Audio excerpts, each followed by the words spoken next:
All of us grow up with a narrative, a story told us about how the world works and why things are the way they are. And with this narrative comes our dreams of what could be. It's our beliefs about God and spiritual matters, our morality, our political leanings. With this narrative comes our relational ideals. All of us have this structure, this thing that was built and handed down to us.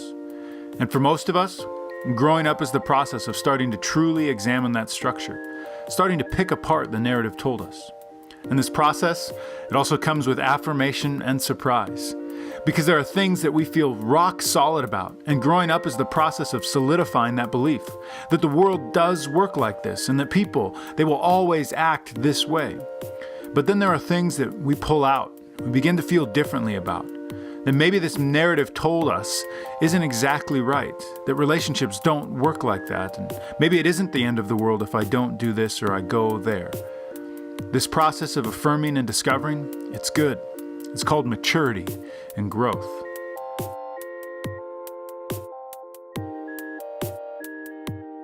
Until you get to that point where you pull out that block, that one belief and idea that you know if you pull this out and you find that it's not true and it's not right, there's the fear that your whole story told you is going to come crashing down. Like if you begin to examine and wonder, what if there isn't a God in the sky pulling all the strings? Or what if the Bible isn't absolutely true and infallible? We can be scared to ask these kinds of questions because we know if this doesn't come out to be true, everything I thought about how the world works now goes crashing down.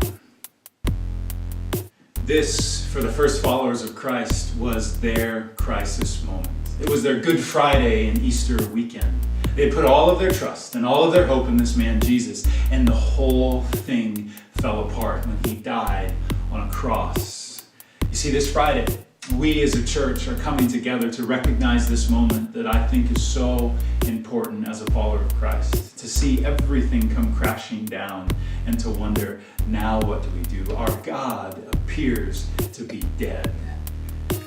And then to follow it up with an Easter Sunday celebration, a moment where we recognize that that was not the last word. There is something happening here, and that Jesus showed up on that Sunday morning and he had a new piece, a new narrative, and a new idea. And everything that we thought, everything that we believed about how the world works now has new hope, new life, and new meaning.